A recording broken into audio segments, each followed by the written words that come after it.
Hey dads, you want to unlock a happier, sharper, longer life? Tune in for 6 data-backed reasons why becoming a father is a hack, why it can improve your life, and why you should probably do it. Let's get into it. Yeah. Yes, I looked up data. And I'd like to go through this in each of these reasons. And again, they're backed by a lot of actual studies. I'd like to go through them, and then we can kind of go through our own experiences and talk about if we actually experienced some of this. So the first one was improved mental health and reduced depression risk. In fact, I'll bring up what the study says around this. One of the best studies, so there was a 2015 study that was in the American Journal of Men's Health, and it found that fatherhood reduced depressive symptoms in men, particularly when actively engaged in parenting. Fathers reported lower rates of depression compared to childless men with stronger sense of purpose linked to caregiving roles. So this reminds me of what you've been sharing recently on the podcast that I think is such a great hack, which is this practicing these constant like check-ins throughout the day where you do your gratitude practice. Yeah. Stay with me here. This is where I see this like the same thing is one of the most amazing things that you get when having a child that maybe you didn't anticipate, or at least I didn't anticipate, is all these random moments in a day where he does things that either make you so proud or fill your heart with so much joy. Like kids just he'll randomly come over and just touch me and be like, "Daddy, I love you." Yeah. And you're like, oh, yeah.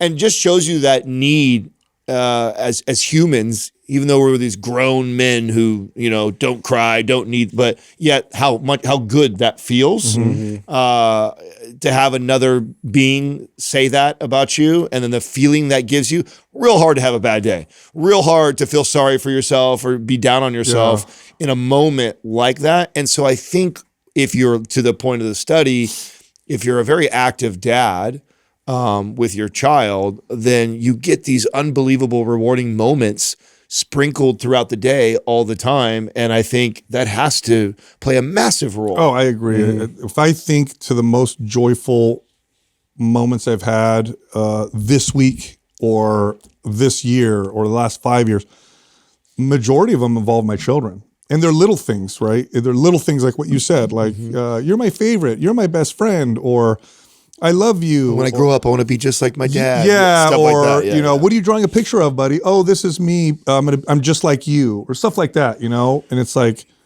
boy, is that amazing. And then when it comes to mental health and depression, and this is true for men and women. It's especially true for men. Being too self-focused is actually one of the main reasons or causes of depression. Yeah. It being like just constantly thinking about yourself. I can't think of... Snaps me out of that all the time. Bro, I can't think of, aside from my faith, right? I can't think of something that didn't make me, that made me as other focused as being a dad. Like that's immediate. Like if you care and you want to be there and you love your kid, you immediately realize you're not the center of this whole thing, and you're focused now on someone else rather than just always on yourself. That's for mental health. That's tremendously you could look powerful. at it kind of like a conscience. Like I have like an extra conscience. I'm just aware of what I'm doing and how it's affecting people that I really care about. And like I know it's definitely gonna trickle down. They're gonna pick up on it because they're sponges, and it's even just like through my own experience, it's gonna improve my own behaviors and the way I'm addressing life. Here's a simple one. There are holidays. Holidays, when you're a kid, certain holidays are so fun. Then when you're an adult, like whatever. Then when you have kids, they're the most fun. Like Halloween, Easter, like even things like Valentine's Day. Like it could be so fun when you have kids, whereas when you're an adult, it's like, okay, cool. Halloween, I'm gonna party again. Like I'm over it, type of deal, or whatever. Yeah. You get to experience all this kind of cool stuff, or having your kid like ride a bike for the first time, or all that stuff. It's attributed a lot of it to play. And I know Jordan Peterson talks about this a lot now, but like it pulls you back in. It's like, and what really does that anymore as an adult? Like it's really hard to find opportunities for play. Bro, I was at the creek. I go to the every week now. We go to the nearby park, and there's it's like a creek. And I used to love doing this as a kid. I think a lot of boys love doing this when you're little. Throwing rocks in the creek is so fun, right? You just throw a rock, try to hit something, skip rocks. Oh, all day. I never did that as a grown man by myself. That's just, I don't know. I just never went to a creek as a grown man and start throwing rocks in there. I think it'd be kind of weird. But now my son and my kids are doing it. I'm doing it again. Yeah. And it's like super fun. And again, the data on this, by the way, the reason why it's such an important topic is people are having less and less and less kids. Part of the reason is I think that what is advertised are the challenges, and what's not advertised not are the rewards, the benefits. Because it used to be not that long ago that a man's pride was how many children can you support and how many. Well, I like that we bring it up because it really isn't getting promoted. It's the opposite. That we're always receiving, and there's another way to. To do this. And I think that it's great to at least put it out there. Like there's a lot of value and reward from having kids. Well, and to speak more to what you touched on with one of the hallmarks of depression is the hyper focus on yourself, right? And the comparing of you to others and just like so focused on you. I mean, we had a caller recently that called in that was battling with that. And that was one of the points that you made was like, be careful with how much you focus on everything that you're doing and find something else to help and work towards. And that will, I can't be, at least I don't think I'm alone in this feeling that one of the biggest things that I noticed with having Max that I didn't know until afterwards was up until that point in my life, I would have said, or I did say that I loved a lot of things. I love my mom. I love my dad. I love my sister. I love my friends. I love my job. I love a lot of things. I love my dogs. I loved a lot of things and said those things. But in not more than myself, right? Like if it came down to sacrificing myself. And you might have even said that. Well, I love did. my wife more than myself. I would have said that. That's what I mean. Like I think I would have even said, oh yeah, I love my mom or my wife more. But when you finally do truly love something more than yourself, it's very, it. It's clear. It's very clear. Yeah, it is. And so that at that moment for me, I realized like, oh, wow. Yes, I do love all those things and they mean so much to me. And I would do a lot for all of those things I said and still, but I actually didn't love it more than myself until I felt that love for a child. Like that shifted it completely. And what's interesting about that is obviously because you're the mother of your child, cares for him, does all these things. You saw her give birth to him. You love her more. It gave me a way deeper love for her. 100%. Isn't that amazing? 100%. All the stuff in Unlocks. I don't know if that's in your list or not, too, but the power of how it can grow a marriage, too, because now all of a sudden you have this thing that for the first time in your life, you truly love more than yourself, right? Truly, truly love more than yourself. And then that thing is taken care of by something else that you love. It grows both of those exponentially. And that the power of that is, and the reward and the joy that comes from that is consistent. It's a consistent, and I feel the more I pour in and give to it, the more reward I get back. You know what's funny about that? You know what's funny about what you're saying? Not to go off on taking a left here, but when somebody genuinely loves your kids, even if they're an annoying person and you didn't really like them before, for whatever reason, you can't help but like them. When they love your kids and you see them love your kids, now you like them. Even if before, there's family members and friends that I'm like, I don't really like that person. Not for any particular reason. It's not my favorite people, whatever. Then you see them love on your kid. You're like, I like you a lot because you love this thing that I value so much. For sure. Pretty amazing. All right, next is increased longevity. Here's a study. The 2017 study from the Journal of Epidemiology and Community Health showed that men who became fathers live longer than their childless counterparts. There was one study that found that there was a 2-year increase in life expectancy, especially for those with multiple children. So when you go through these, I'd like, Justin and I is to try and guess why. Yeah. I mean, why do you think men with children live longer? Built-in purpose. Yeah, of course. I think it's built-in, and it's and we know this from you want to see it through. We know this from other studies. One of the fastest way to that you see men decline, and this is both men and women, but men in particular decline is when they retire. they lose their purpose when they had a very clear purpose for 30, 40 years. Go to that job, get the money, provide for the family. Like that gave you purpose. Then you lose that, which so many people work towards thinking that it's going to get better.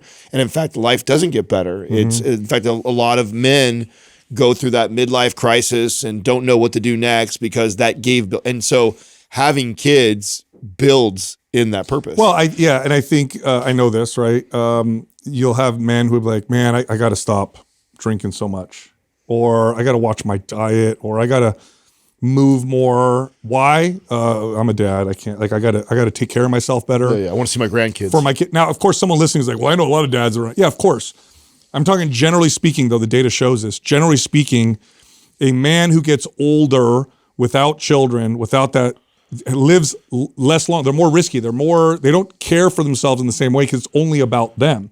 When you're weighing out my own pleasure versus nothing else, well, I'm just going to go for my own pleasure. When it's my own pleasure versus I want to stick around for my kids, you love your kids, that's a strong motivation. Plus, you have this social support, right? When you have children, as your children get older, here's what happens. This is me right now. So I'm a middle-aged man with parents now who are older, and they have personal training, and there's certain things that they do with their diet because, you know why? Their kids, me and my other siblings, want to see mom and dad be healthy. So now they have that social support where we're trying to encourage them to be healthier. And that's another thing too, like you get old and you don't have children, oh boy, that can be really difficult. Who's going to care for you? Who's going to be there for you as you get older? But yeah, the data on this shows, and this is especially true for men, by the way. Men can be very self-focused and do a lot of things that aren't so healthy for them. Yeah. But when they have children, it tends to change that. Today's program giveaway is MAPS Aesthetic. If you want to win, leave a comment below this video. In the first 24 hours that we drop it, subscribe to this channel, turn on notifications. If you win, we'll let you know in the comment section. We also have a sale on some programs. MAPS split in the anabolic metabolism bundle of programs. It's all 50% off. Head over to mapsfitnessproducts.com and then use the code July50 for that discount. Back to the show. Next is enhanced brain function and neuroplasticity. Check out this study. 2020 study in the cerebral cortex. It's a magazine or called Cerebral Cortex, revealed that fatherhood induces neuroplastic changes in the brain, particularly in areas like the prefrontal cortex, which governs decision-making and emotional regulation. Fathers showed increased neural connectivity compared to non-fathers. All right, why do you think that is? Why do you think your brain becomes more plastic? You have more connection to the part of the brain that does executive function. Also very obvious to me. It's I mean, when Katrina and I even have a conversation or make a decision, we no longer just think about, oh, this is what we want to do. We also think of like, oh, how do we need to communicate this to him so he understands correctly and we don't negatively impact him? So the executive functioning or the brain that goes, I've got to think 5 layers deep before I just make this move is activated. Mm-hmm. Especially if you want to be a good dad, right? If I'm inspired if I'm inspired to be a good parent and I want my kids to turn out right, I don't just react. And maybe old version of me I only suffer the consequences of being an asshole. I only suffer the consequences of having a short temper. I only suffer the consequences, but I no longer only suffer from those consequences. So I now process things different than I ever had to do before, which I imagine challenges my brain in a way. Of course, there's more challenges, more variables, more obstacles to kind of work through, which challenges the brain just like anything else. Like this is like, to me, it just seems like it provides that type of stimulus for growth, right? So it's like because it's constant. You don't. It's not a job that you're just going to walk away from. You know, it's not something that like I work on this, but then I come home and like this is like a constant growth pattern that you're training your brain to solve and problem solve, but also too to just get ahead of it. The body and the brain, the brain is included in the body. So talk about strength training. Do your muscles grow and get stronger without a challenge or stress? No, you can't build muscle. It doesn't happen unless you challenge your muscle, and the less you challenge your muscle, the weaker they get. This is always been used as a deterrent. That's right. Yes, you're right. So why do you have so much neuroplasticity when you become a dad? It's hard. Yeah. It's hard. You got to grow. If you care and love your forces the issue. You are going to grow because you're going to have an infant. then you're going to have a toddler, then you're going to have a young child, then you're going to have an adolescent, then you're going to have a teenager, then you have a kid in their 20s, and then you might become a grandparent. And so all of that requires growth. It requires you become wiser and smarter, and you can think of things differently than if you were just you doing your thing all the time, which requires very little type of growth. Now, could you induce this growth in other ways? Of course you could, but I'll challenge somebody to say, find something you care about as much as you would care about your own child, because that's the only fair comparison. Also, find something that, because you're right, someone could, somebody with a lot of discipline and consistency could say, I'm going to read and grow and do these things every day. But the beauty of the child is built in. Yeah, I don't have a choice. Yeah. Every day it's going to wake up and present me with new challenges, and I'm going to have get to choose the challenge. Yeah, exactly. I don't like. I'm not actively carving out an hour a day. I'm going to read this book. It's like and some days I decide I want to take that off. Like you don't get that. You don't get that luxury of I'm going to take it off. Which for growth, it's a great thing. It forces that growth, and even things that are like I shared recently. I love sharing the things that I did wrong and what I'm trying to get better about. I love the neuroscience around a child's brain development and how I can be better about the way I communicate something, and I recently caught myself doing something that wasn't ideal. Like an example was, when he's struggling to find his words, me saying, use your words. And I had no idea that I'm prompting him to wait for your prompt. Wait for my prompt to then do that, which then is in inducing him to go back to the cry, the whine, or the behavior before, which I should be just giving him the answer of say this, and then that's how he gets whatever he wants. And so, I mean, you would never be thinking that many layers deep in a normal day if it wasn't being presented to me like that. And again, the reason why this is so powerful for this type of growth, and we're talking specifically about the brain, is because you care so much about them. That's one of the main reasons. So you could go and attempt this without children, but that would mean for an effective comparison, it would have to be something that you cared about. Okay, because there are people like this. Sleep and breathe. Look, I'm not going to say there aren't people like this. There are studies that show that people who find this incredible, deep passion, it's religious. Typically, it's a monk or somebody that's in this volunteer mission that it really believes in what they're doing, that will find something similar. But if you're like, I'm going to go do crossword puzzles, I'm going to work, I'm going to go, study things, not the same. It's not even close. And back to what you said about the unpredictable challenge of it. There's who's more resilient physically?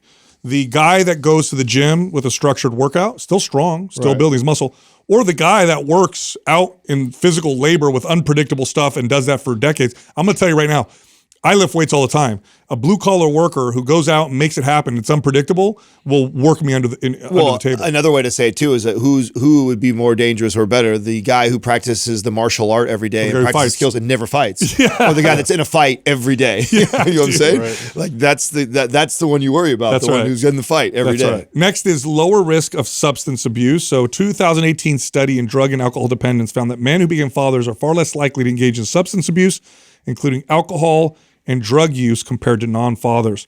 There was also a 30% reduction in heavy drinking among new fathers. Again, it's like you are now thinking about someone else. Monkey see, monkey do. Yeah. Right? So I'd imagine even the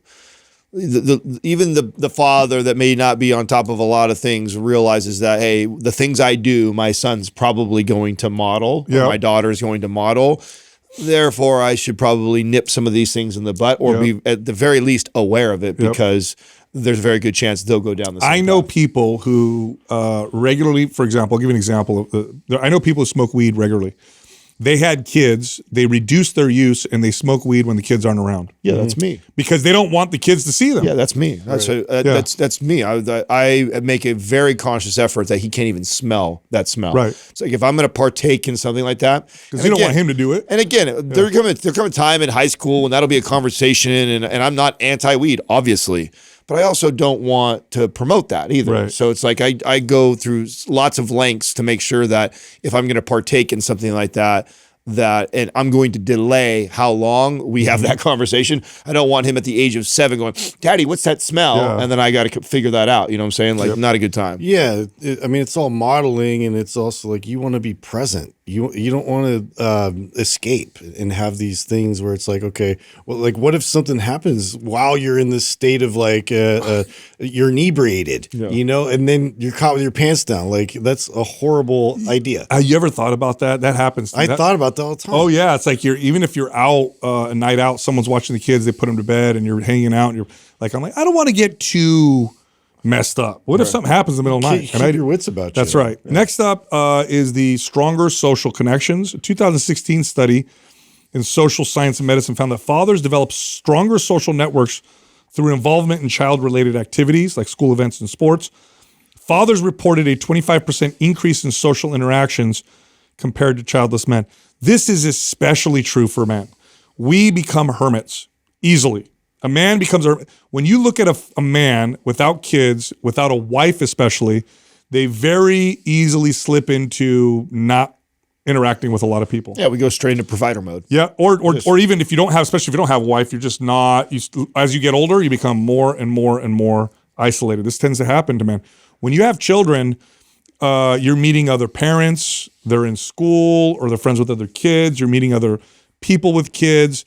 You're putting yourself out there for the sake of your child, which increases social connections. And social connections is a key predictor of health, overall wellness and happiness.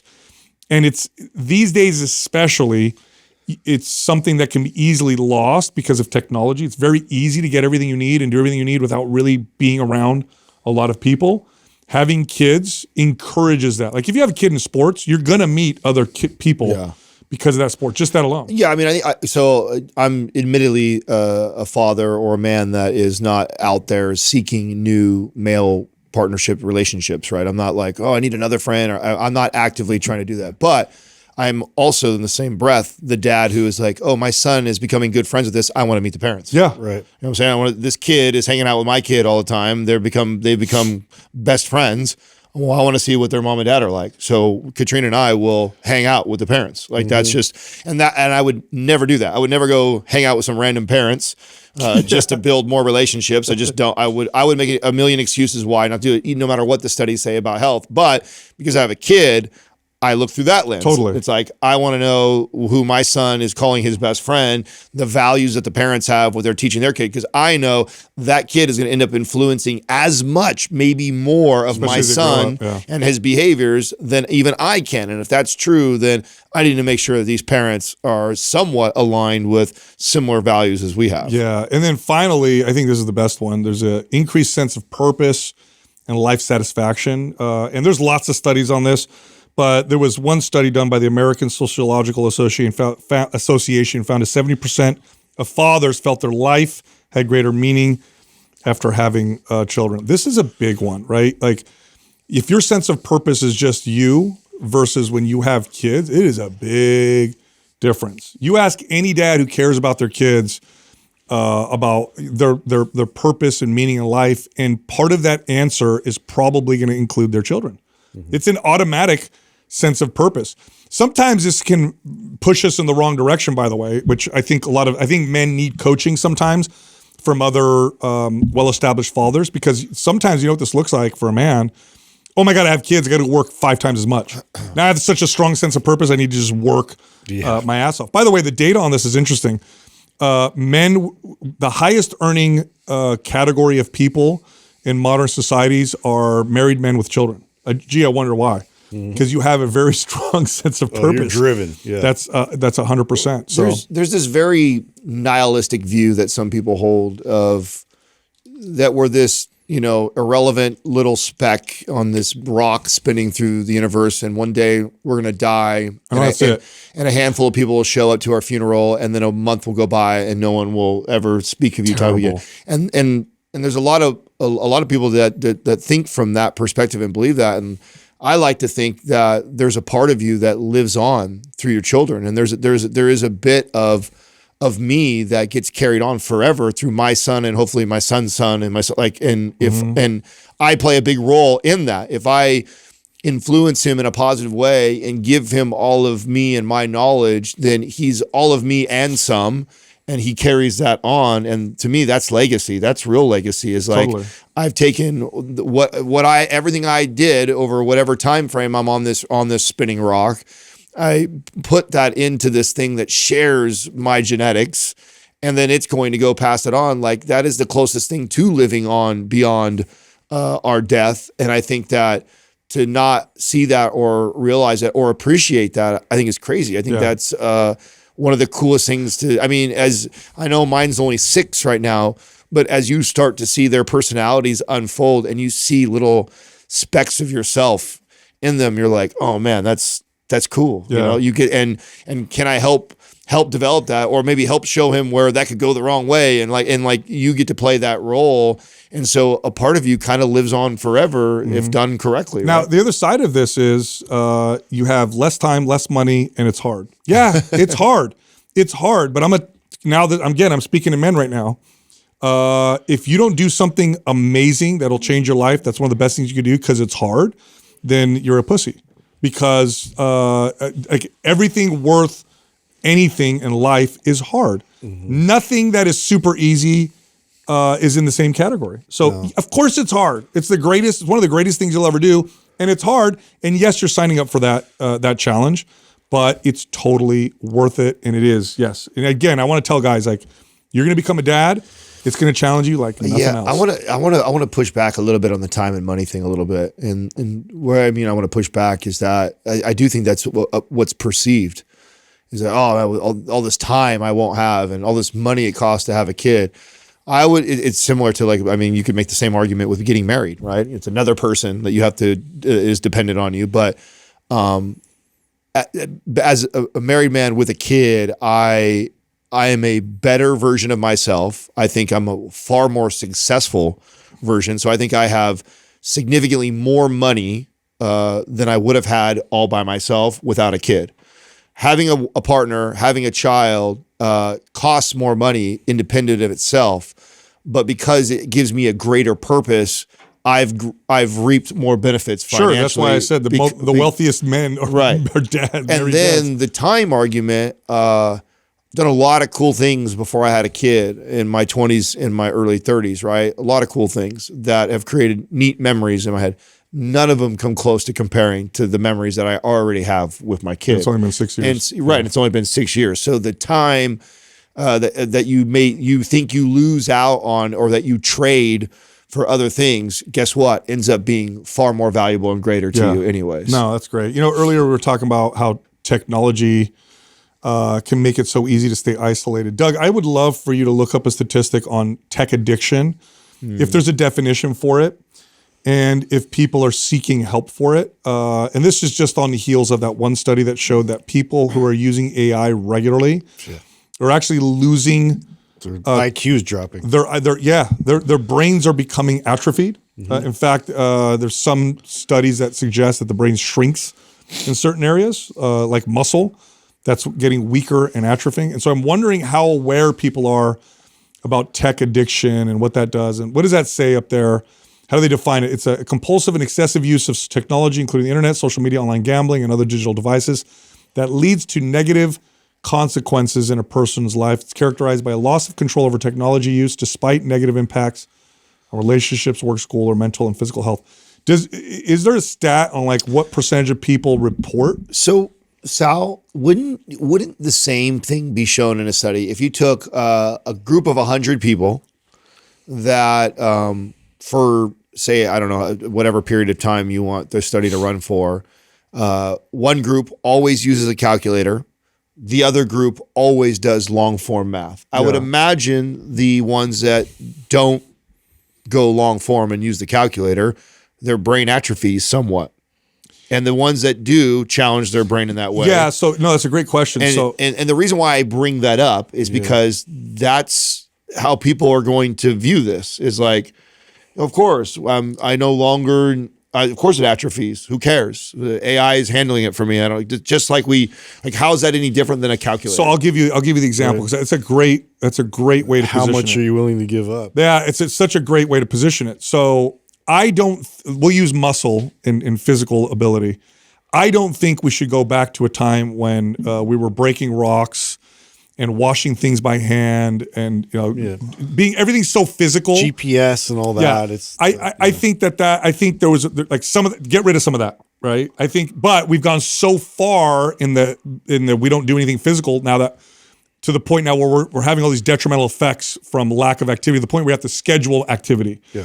So I think some stuff makes sense, but I think what these AI studies are showing is that we do everything through AI, which is what AI promises to do. Right. We're going to have actual cognitive decline. But let's stay here with that the direction you're going, okay? Because that, from our perspective and our age that we grew up in, that makes logical sense. Like, let's not go back to breaking rocks and do. But yeah. I mean, I can imagine if I was somebody who was born in the 30s or like that, I might make the argument like, why not? You're doing something productive with your hands. Like at least that energy, you go to a gym and lift a bunch of iron for no reason, just to look a certain way. And I would say, you take that same energy, you could go build a house, Sal. You could go, And they would have a good point. And the best comparison I would have would be the Amish. Are the Amish healthier and happier than the average person? Yes. They are. Yeah, statistically they are. So yeah, dude, they are. But now, how far do you want to go with this? I think that we're going to see downstream effects that we can't even predict. The concern is there's so many things you can offload now with the potential of AI, as opposed to like having like certain things like I could drive more effectively because I know where I'm going, because now the GPS takes me where I need to go, and it's like a convenience thing, but I could still challenge myself in so many ways. You still have to think. Where AI is coming in is it's taking over a lot. Outsource everything. You're going to outsource everything. Yeah. So my reason why I keep going back to like bringing it way back is because I don't think it's any different. And the only difference is the speed at which we see fat, depression, and everything rise. That's it. It's going to be the same thing. The only difference is people will get fatter faster, they'll get sicker faster, and they'll get more depressed faster. So we've already been seeing. Yeah, because the Industrial Revolution took decades. Right. Yeah, we're looking at like, and so we've been atrophying for decades too. Yeah. It's just going to move exponentially faster. Mm-hmm. We will be sicker, more depressed, and fatter faster than what we did for the previous decades. Yeah. But the same thing. Yeah. It is the same thing. And the same argument could be made from a guy who was born in the 30s going like, you assholes go to a gym and lift weights. That's ridiculous. It's pushing us into Wall-E. Like I could totally see coming from that perspective, like as a man who grew up in the 30s, watching a bunch of men in the 2000s go to a gym. My grandfather said that. My grandfather came from. He's like, why go do that? Go build a fence. Go build a fence for your neighbor. My grandfather, I'll never forget. He visited from Sicily, never left the island, and he came to Sicily and he saw me working out in the backyard. He was laughing so hard. He's like, why are you lifting things and putting it down? He's like, I used to do that. I used to work. That's what I used to do. Exactly. And a really good argument, because I know you like using the stats on happiness. You could say that, and you know this for doing for others. Imagine if you took, your 5 hours or 7 hours a week that you put into lifting weights in the gym to building something physical for other people. Yeah. What would that do for our society? What would do that for your personal health? Yeah. What would do that for your physical health? Yeah. I mean, it could, but again, I think it's an interesting conversation, but I don't think we've ever seen anything like this just because of the speed. The speed, that's it. So look at the stats up there. 27% of the global population has a smartphone addiction. Holy cow, that's more than a quarter. 14% of people have an internet addiction, according to a study published in ScienceDirect.com. Additionally, 31%, that's a lot of people, of U.S. adults report being online almost constantly. Holy cow, 57% of Americans admit to being addicted to their phones. And I wonder how many people seek help with that.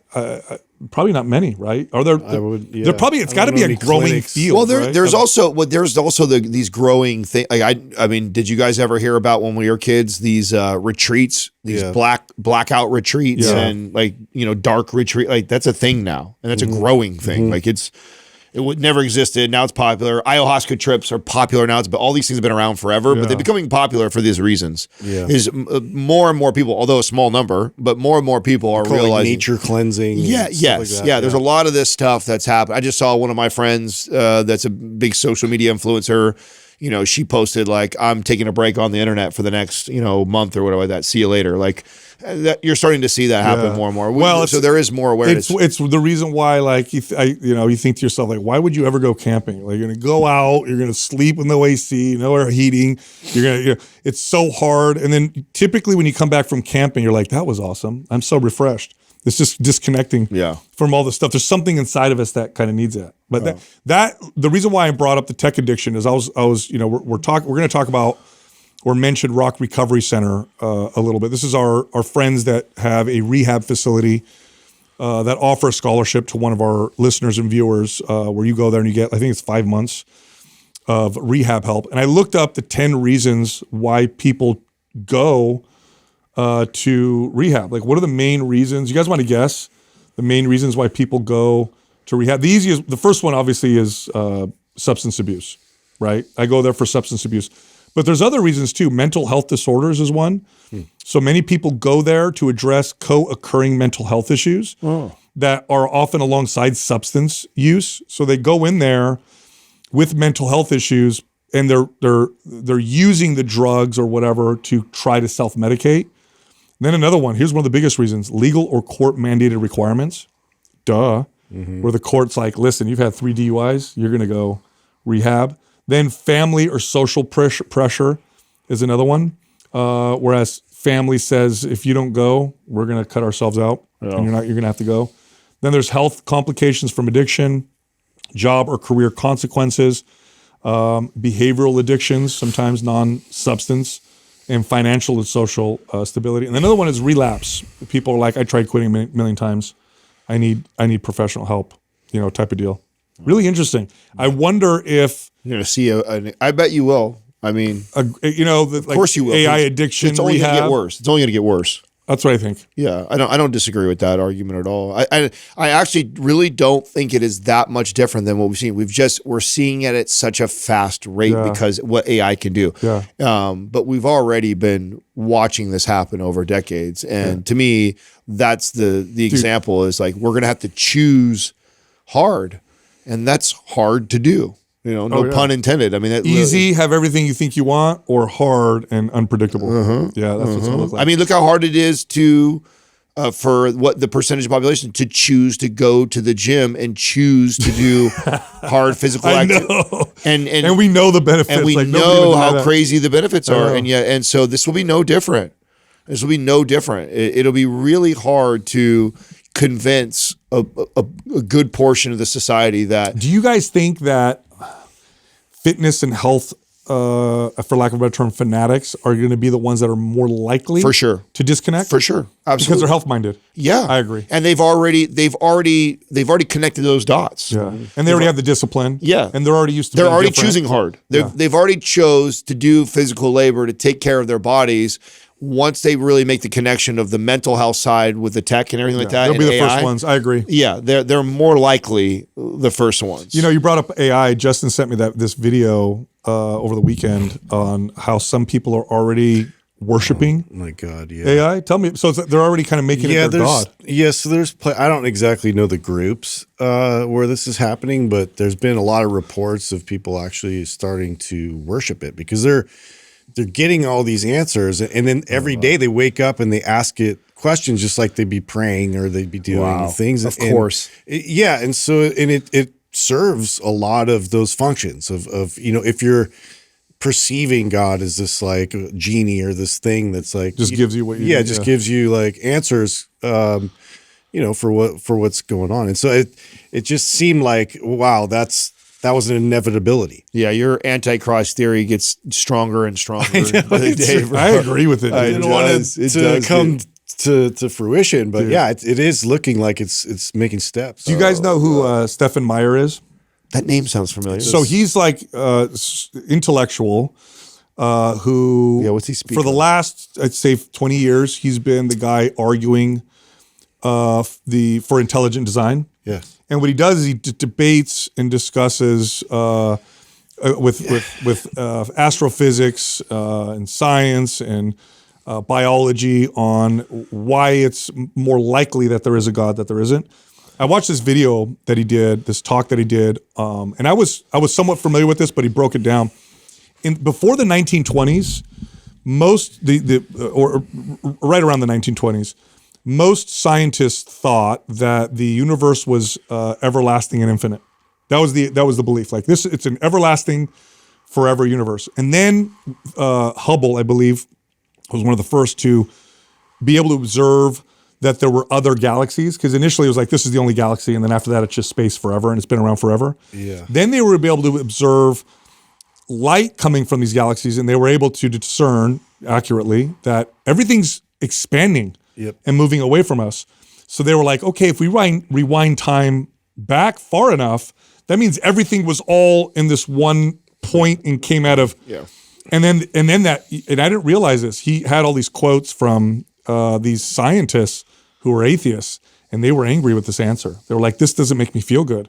This sounds a lot like theology and creation. I don't like this. And they continue to try to find loopholes around it to try to make themselves, feel better. You know what I would love? I remember when we first connected with Bishop Barron, and I asked him in the interview too. It was like his thoughts around AI. He couldn't answer because I think back then too, it's like that's a huge can of worms and like unforeseen ways that it's going to develop. But at this point now, to get a lot of the religious community to really think these thoughts about like, if people are going to be stepping over here and like using it for spiritual needs, what does that look like with structured religion and then AI being like an option? Well, here's what's interesting. I asked AI and you can ask, and I've seen people post about this. You ask it with all of the available evidence and data, is it more probable that there's an intelligent designer or more probable that there isn't? And you know what AI says?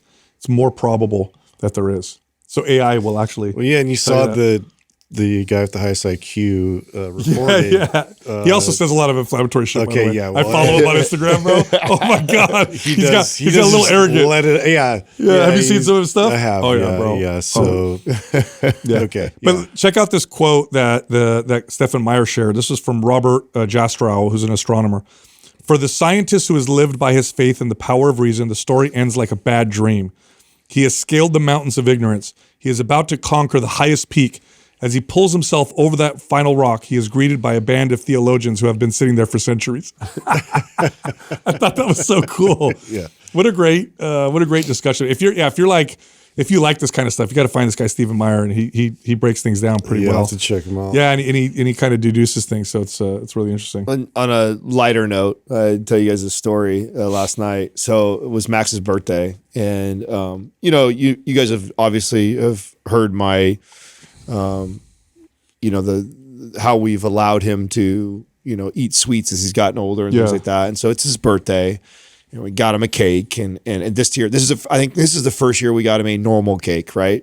So all the dyes and no. I mean, like the first. Oh yeah, that's a good question. It still was a blueberry. Was it like a traditional cake, or was it still making a healthy cake? It was blueberry chiffon. Chiffon's pretty light, and they use whipped cream. Oh, okay, so still on the lighter side. But before that, they've always been homemade. Katrina makes all the natural ones made out of banana and stuff like that. So it's next level. Yeah, so this is like the next level, and I also now have allowed. There's been moments and times where I don't regulate. And, all right, let's go have some cake with that, and so I let him have a big piece of cake or whatever. And dude, we're sitting there. Did he eat the whole thing? Yeah, he ate it. What did he say while he was eating it? I mean, you could tell it was a lot for him because he's not. It's overwhelming. Well, and then we're building Legos like 5 minutes later, and he's like farting, like just, and I'm like, and I'm looking, I'm like, bro, I'm like, those are, and he's like, yeah, Daddy, I'm older now, so my farts are worse. I'm like, oh, is that, I said, do you think maybe it might have been the cake that Daddy let you have? No, it's because I'm getting older. I'm a man. Yeah. Oh, man. So that was. I can't blame you. It's kind of true.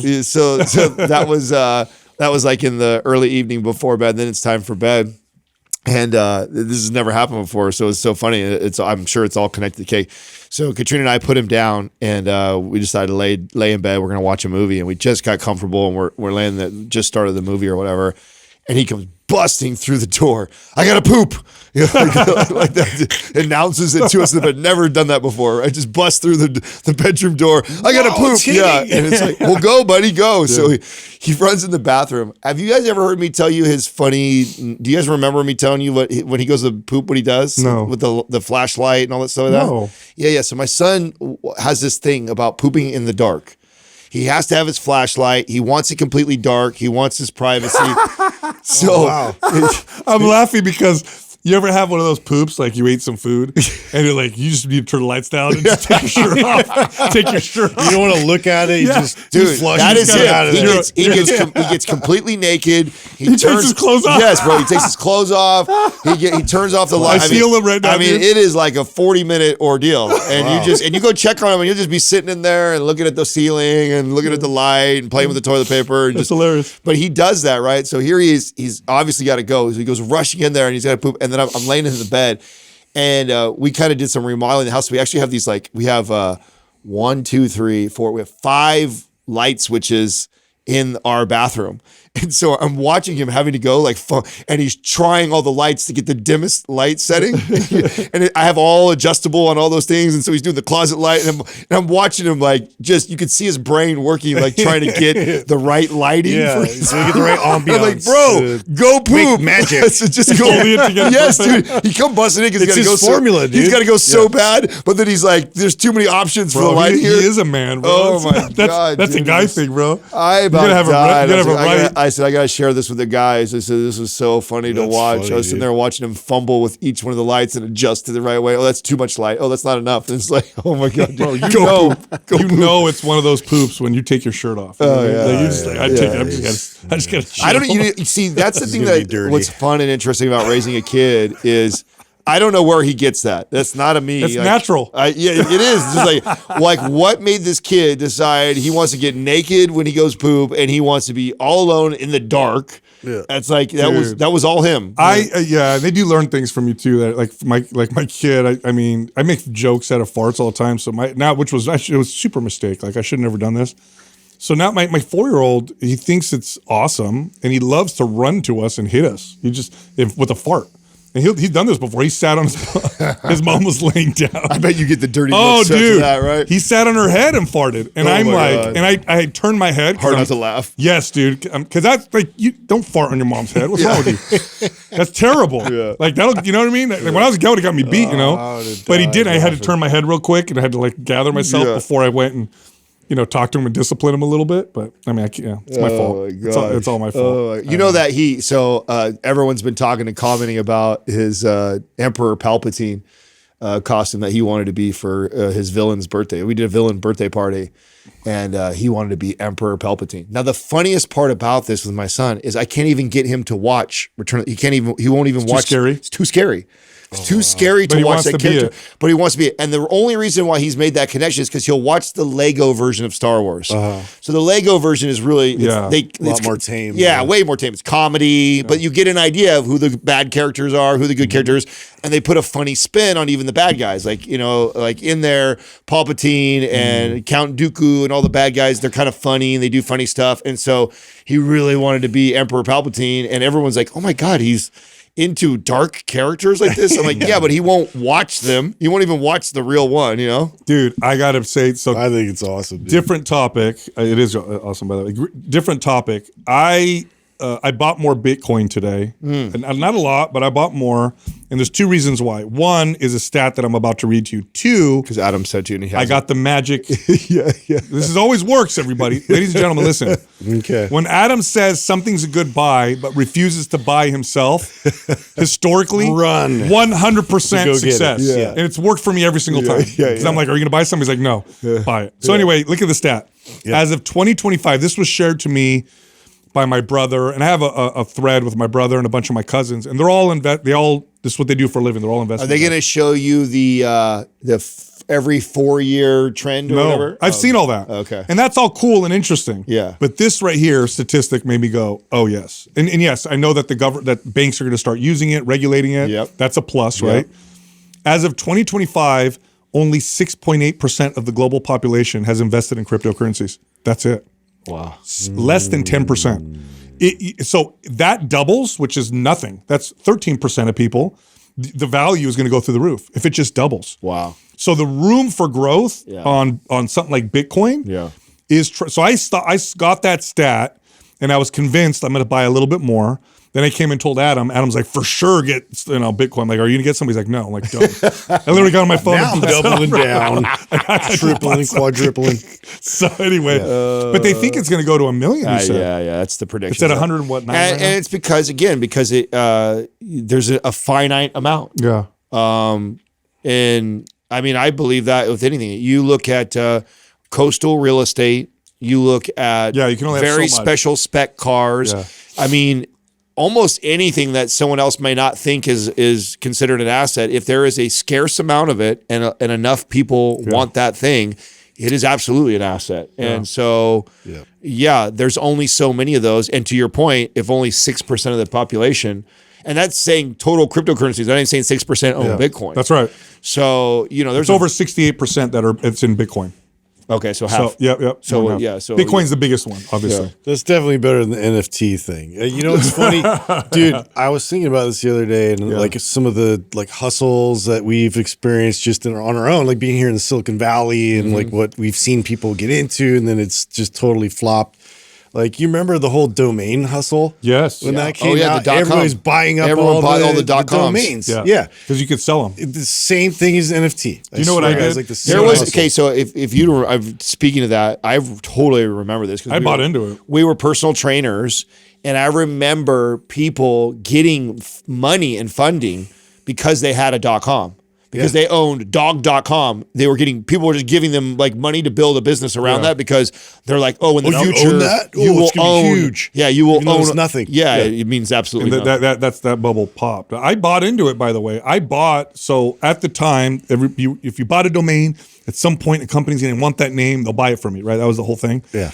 And this was during the time when marijuana became medically legal in California, and it looked like it was going to become legalized at some point. So I had bought like 10 domains that were weed related. Weed related. They've since expired. But I thought to myself, like, I'm going to just buy a bunch. Somebody's going to approach me. Someone's going to want, weedtoyourdoor.com. I think it was one of them and stuff like that. So I did Star Wars merch.com. I owned that, dude. You still own it was so brilliant. You still own it? No. That might have actually been a good one, dude. It might have, but no, they didn't want it. Does that They just go around it. Exactly. It's like they're not going to need that. Yeah. Speaking of business, we should talk about our new trainer podcast. Oh, our Elite Trainer podcast. That we're going to be launching on what next? Is it the 14th? Well, this is live. It's live now, right, Doug? That is correct. It's officially live. Okay, so it's Elite Trainer podcast is the name of it, hosted by our head trainer, Kyle, who's running the whole department here. Yeah. And the first episodes, he's interviewed us already. Has everybody been on already so far? Yeah. Twice. Yeah, so you've been on twice. twice. Today I'm going to do my Just second one. once. Yeah. So he's And this is all trainer focused. It's all trainer specifically for trainers. And I mean, I obviously haven't sat in on your guys's, but from what I'm getting, and Doug has also been on it too.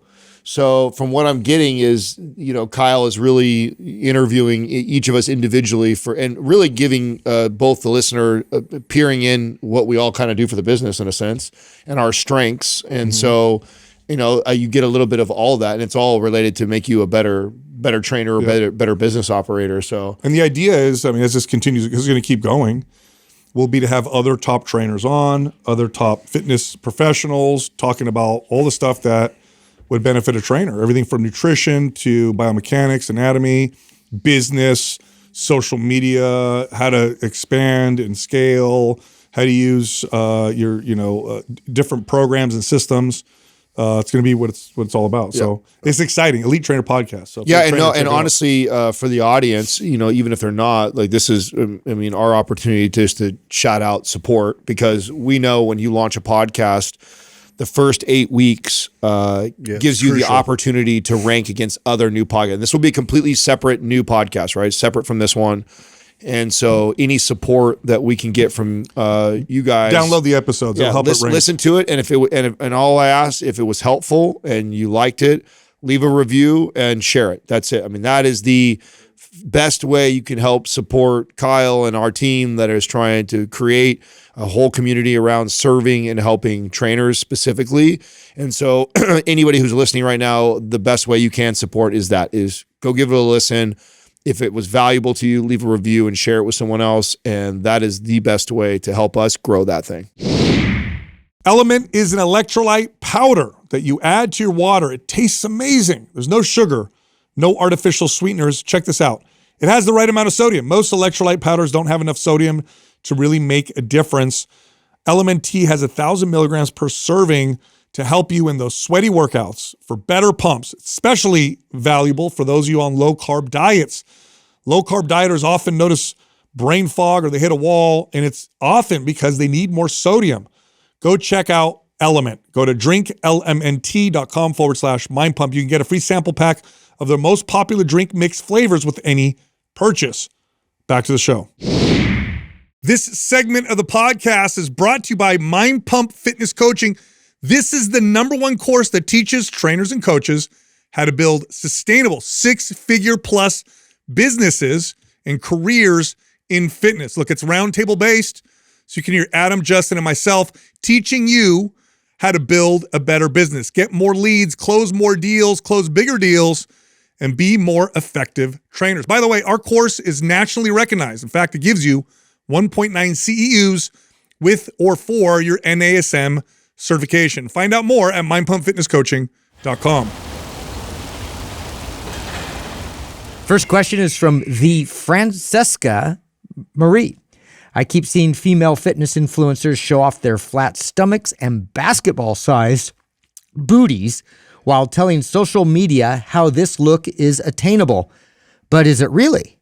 I have always noticed with my own body, when my waist becomes more snatched, my glutes begin to shrink. So how can I or anyone else achieve that basketball-sized booty while attaining a flat stomach at the very same time? It's a good question. It is a good question. Snatched, by the way, Doug, because earlier off air, he's like, "What is that a real, snatched means your waist gets tight." Oh, got it. My daughter actually told me this. I want a snatched waist. I'm like, oh my God. Okay, so too old I've for actually this. never heard that either. So this is actually a great question. Now I'm going to first address female fitness influencers. Their advice is terrible. It's typically terrible. So I wouldn't listen to them for most things. Yeah. So when they're like, "This is attainable, look at me," it's like, attainable for who? They represent a very small percentage of people. Plus, the way they live is probably not the way you would want to live. Nonetheless, getting leaner means you get leaner everywhere. What do I mean by that? So you want a lean midsection, which means you're getting lean. Although your glutes are a muscle, there's also some body fat on them. And so you're going to get a smaller butt if you get leaner. Also, if you want a bigger butt and you're trying to build it through building muscle, trying to do so while getting leaner, good luck. You either build or you get leaner. Now, can you do both at the same time? In some cases you can. It's a very slow process. More achievable in the very beginning when you start building some muscle and burning body fat at the same time. But later on, you decide, do I want to build or do I want to get leaner? Yep. Trying to do both is like trying to drive in two different directions and you end up moving nowhere. A much better strategy is you have periods of time in the year where you are heavily focused on building and growing your butt, where you are living in a calorie surplus, you're lifting heavy weight, you're doing all the right exercises, and you're growing that ass. You're not really worried that the waist is not shrinking in that moment because you're in a calorie surplus and you're building. Then you go on a cut and you shrink down. And yes, inevitably when you shrink down, the butt will probably shrink down a little bit with it. But every time you do that, you should be able to grow your butt exponentially more and then shrink the waist back down to that and small have some size. muscle left over. Yeah. And so, but it's a process. This isn't a one-time program you follow for 3 or 6 months and you get that look. If this is speaking to the women that have achieved this that aren't genetically gifted, because some women are just, I mean, I've had girlfriends before that they put body fat on and it goes right to their butt and boobs. It just, they're blessed. That was right where it went. And then when they lost weight, it only shrank in their waist. So there's genetic, just like there are genetic anomalies in men that they touch weights and muscle comes on them. So there's genetic anomalies on both sexes. But then there was also women who didn't have glutes really, or small butts, and had a waist, and then over time grew this basketball-sized butt and still have a small waist. But that didn't happen overnight. It didn't happen at the same time either. Yeah, it happened at years of building those glutes, then cutting down, then building those glutes, then cutting down, then building those glutes. And do that for some years, and I'll show you some bodies that have been radically changed. I've done it. I've done it for many female clients, but it over time. It's not at the same time, and it's not a quick thing, especially when you don't have the beautiful genetics that just bless you in this direction. Next question is from Zemeka72. How often should I change my routine? Should it be a complete overhaul or just change specific exercises? Okay, so I think it's probably a good idea to change some of the variables in your workout probably every few months. It's a good idea to stay where you're at, if it's working especially, for long enough to reap the benefits. Like changing too often, too frequently, you're not able to really reap all the benefits of each exercise or what you're doing because you're not giving your body a chance to really get good at those things. Later on, I mean, you're super advanced and you've been training for so long, you can change up exercises more frequently because you can move well and you can reap the benefits of a squat very easily or a deadlift very easily, but that takes a while. For most people, it's like 3 months. Typically 3 months, stay where you're at, and then change a couple variables. It could be the exercises or the reps. It could be the tempo. That's the best way to do it. Yeah, and you don't need to be super drastic. That's cool. You can do drastic changes, but when you do drastic changes, what you run into are programming issues, okay? When you're following good programming, all the pieces fit well together. So if you look at our programs, the rep ranges, sets, exercise order, it all works together. So if you're following MAPS Anabolic and then you switch to a completely different program like MAPS Performance, the pieces fit together and the programming is good. But if you took and tried to mix and match, you start messing up the formula oftentimes, and you don't get nearly as good a benefit. So typically it's like every few months you want to change a variable. And for most people, keep it to 1 or 2 variables. If you change a completely different program, make sure it's a program that has some backing and some science behind and specificity still wins. And so if like you have a specific type of training you love and your body does well with it, like that's going to be the majority of your training. And then you're going to, go through periods where you're interrupting that. Or, for me, I'm always conscious of if I'm backloading my squats quite a bit and I haven't done, front loaded squats, like there's certain exercises I want to weave in and incorporate and make sure that, some of these compensations don't happen because I'm too focused on getting strong in just certain areas. And so, just kind of switching up the variables like Sal's talking about as well is probably the easiest way to do that. So it doesn't have to be so drastic. It's really hard to answer this question and not shamelessly plug our business. Of course. I mean, if you have to ask this question, then there's 2 ways that you could easily solve this or figure this out, because answering this vaguely, that person could listen to all the great advice you just got and I'd still be lost on what to do. Sure. Because it's not specific, right? But I could also invest the $150 and get like 3 of our programs, since we always have sales running on them all the time, anywhere. And now you have like 9 months. Yeah, now you got 9 months of examples to literally follow and copy if you like. And like, that's a great way to learn. Or if you got more time and don't want to spend the money, you can go back and listen to every episode that we've ever done where we break down a program and share it and launch it and learn that way. So, I mean, go the free route or go that route is the best way. Or you hire a trainer. I mean, that's the best route. That's expensive, right? Yeah. So I'm talking about very inexpensive is invest in 2 or 3 programs and you're going to learn a lot of this yourself. Or if you don't have any money, then go back and listen to the episodes where we dive into each one of those programs. if you have the money, then and you really want to learn, go get a professional and stuff like that. But I think we we tend to overcomplicate and oversimplify programming. Yep. Like it tends to be in one end or the other. Either as trainers, sometimes we overcomplicate in the sense that we make it sound like it's so difficult, nobody can do it. So it's like, people are like, oh fuck, I'm not gonna do anything.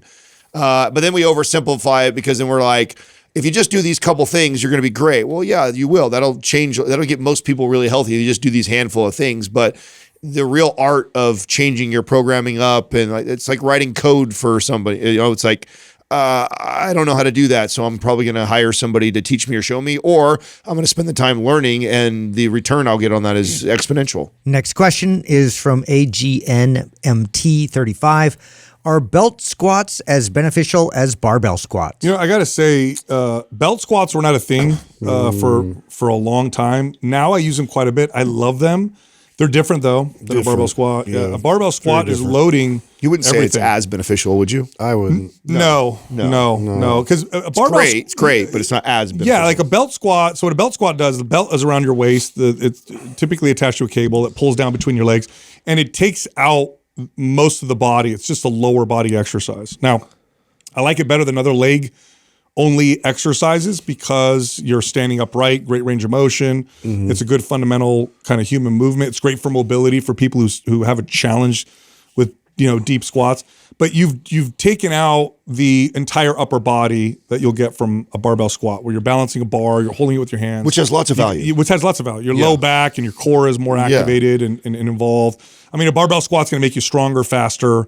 And improve performance, give you better results than a belt squat. Yeah. Whereas a belt squat is like legs only. Yeah, belt squat is more valuable than a leg press. It's less valuable than a barbell squat. Yeah. So it's great, still great movement to have. But if you are considering never doing barbell squats again and you're only gonna do belt squats, well, you are missing out on more value. You'd be far better off never belt squatting and always barbell squatting, because you're gonna get all the benefits from the belt squat in the barbell squat and some versus the other way around. I mean, that's being said, I love belt squats for mobility. Like if you struggle with getting down deep in your squat, you could practice with the belt. It pulls you down by the hips, kind of forces you into a deeper squat. It can improve mobility. I didn't have access to this as a trainer.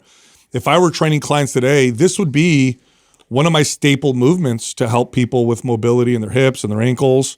Who maybe can't do a barbell squat properly. But I wouldn't stop trying to get them to barbell squat. I definitely wouldn't stop barbell squatting though. Next question is from J. Laura 34. What's the best workout plan for an overweight new dad? Max 15. Easy. For sure. Very easy. Yeah. I think we could have called that new dad program. I mean, you could have. Yeah. It's so great because you're doing 2 exercises a day. New parent program. 6 days a week. There's 2 versions of it. One of them is with a suspension trainer, makes it as convenient as possible. The other version of it, it's in the same program, by the way. So it's Max 15, comes with 2 versions. The other version is barbell and dumbbell version. And it's 15, maybe 20 minutes a day that you do it. So it fits your schedule. It's great strength training. The total volume is great for getting results, getting stronger. It's minimalist too, so if you're getting beat up on the sleep area, you're not overtaxing yourself. So exactly. I mean, you combine that with just kind of trying to walk throughout the day, you're going to reap a majority of the benefits you'll get from strength training with a program like that. There's a reason why it's one of our highest rated, most popular. It's one of the most popular programs that people get referred to get, because people follow it and it's just incredible results. Yep. And the total volume in it would be equivalent to 2 full body workouts at the gym. It's just spread out in a way where it makes it super convenient, easy to follow. And if you miss one workout, it's not that big of a deal because you did, 5 other workouts during the week. All right, I know you liked that episode. If you did, check this one out. How strong should you be? Ever wonder if you're actually strong, or at least compared to people like yourself? Today's episode, we're going to talk about that, and we're going to help you determine how strong you should be, and also talk about the steps to getting strong as fast as possible. In fact, we're going to talk about the fastest way to get bigger and stronger all at the same time. I know keeps Adam up at night. Yes, it does, actually. And I know that you wrote a really complex episode here, but I think Justin's metric has been the one